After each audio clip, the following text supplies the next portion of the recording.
They think we're distillery men here to take our whiskey back. We're late. He's always early. Let's go.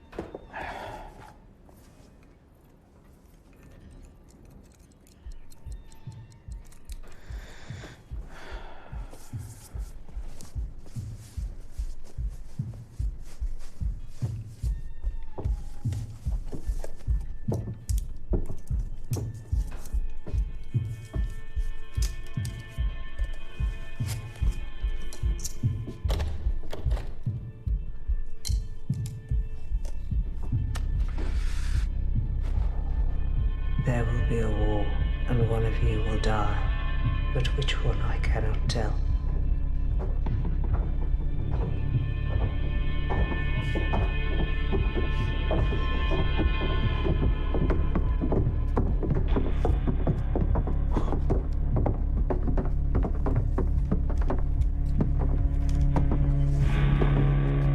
Hello, Tommy.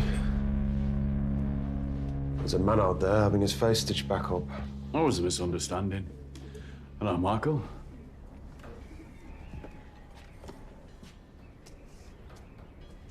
I wasn't sure what I'd think when I saw you again, Tom.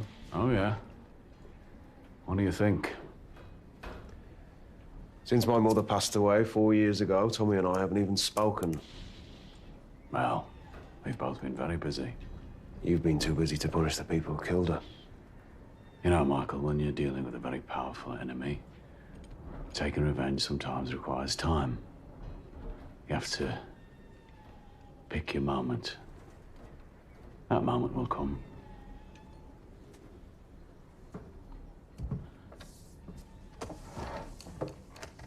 But now we have a business interest in common. And any bad blood will be diluted by time and a practical self-interest. Well, Tommy, I'm keen to hear what you have to say. I'm very much looking forward to working with you again, Michael. You look very well. You too. How was the family? Last day of Prohibition. But rather than see it as the end of something, I believe that for men like us, it can present a new beginning, a new opportunity. An opportunity I would like to share with people I know I can trust. For the last 12 years, the men of this island have been making their living from bootlegging whiskey, from navigating the waters and avoiding American border patrols. But now that whiskey is about to become legal, the trade will fall back into the hands of capitalists from New York, Boston, and Toronto. But when one door closes, another one opens. We can take advantage of the systems that are in place on Miquelon Island and offer selected boat crews the opportunity to carry on working. But this time, with a different cargo.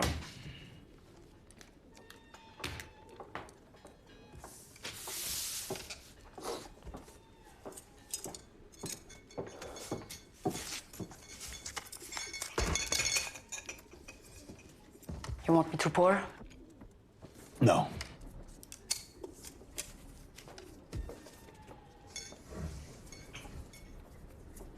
No, it's all over the fucking island. This is an island with no morals and no opinions. Just a load of fucking boats with nothing to carry and nowhere to go.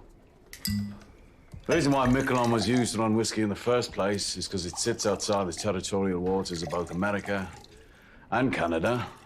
Technically, it's French territory. The FBI, the RCMP have no jurisdiction. Where do you get this stuff? I've established a supply chain over the last 4 years with associates in Belfast. We decided it was time to break into the American market. That, my friend, is the finest opium in the world. Delivered to my warehouse in Liverpool directly from Shanghai. Michael, when it comes to this shit, you're the expert. I trust him. What about the French police? I've been in communication with the Miquelon prefect of gendarmes. We fought in two of the same battles in France. We consider each other comrades. I have offered my comrade 12 million francs if the boats between Miquelon and Boston keep running. We will have to take your proposal to your Uncle Jack in Boston. Perhaps we can meet after you've spoken with Uncle Jack, Michael, who I believe is your wife's uncle, Jack Nelson. Hey! The guy knows things that can get him killed. And he says them out loud. I have a high regard for Mr. Nelson. He has a history on it like me own. Jack Nelson's past is forgotten. Not forgotten. Fucking gone. No, not gone. Just erased from the records like me own. Give my regards, will you?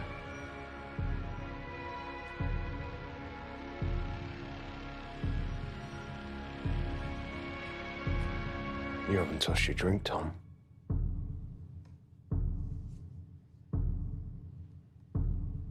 You know, since we last met, Michael,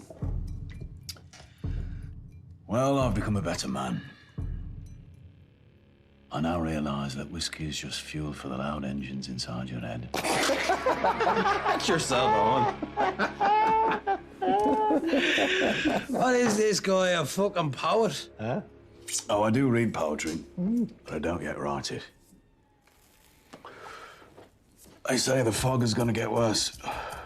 Better get off this island before it traps us here. Just understand, Uncle Jack decides everything, okay? And I decide when the meeting is over. So sit down till I say.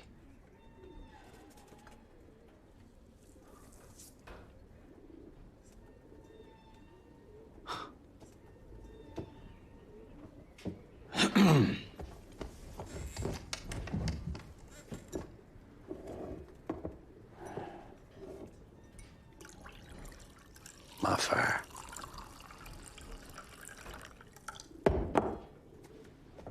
Put some fucking hair in your chest, huh?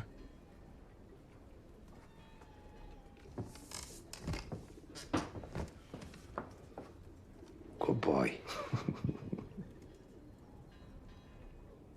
Now, give us all a poem before we go. Want to hear a poem? Want to hear a poem? What about you, brain box?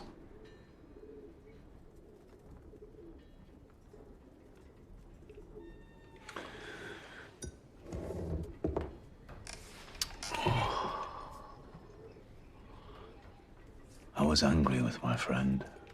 I told my wrath. My wrath did end. I was angry with my foe. I told it not. My wrath did grow.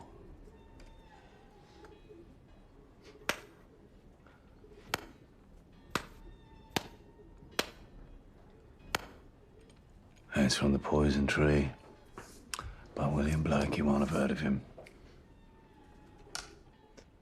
Meeting over. Oh, and by the way, my friend, the police commissioner, told me that he'd spoken to his FBI liaison officer, and he told him that there is an informant in your organization in South Boston. I'll tell you this in the spirit of corporate hygiene. Here you are, Michael.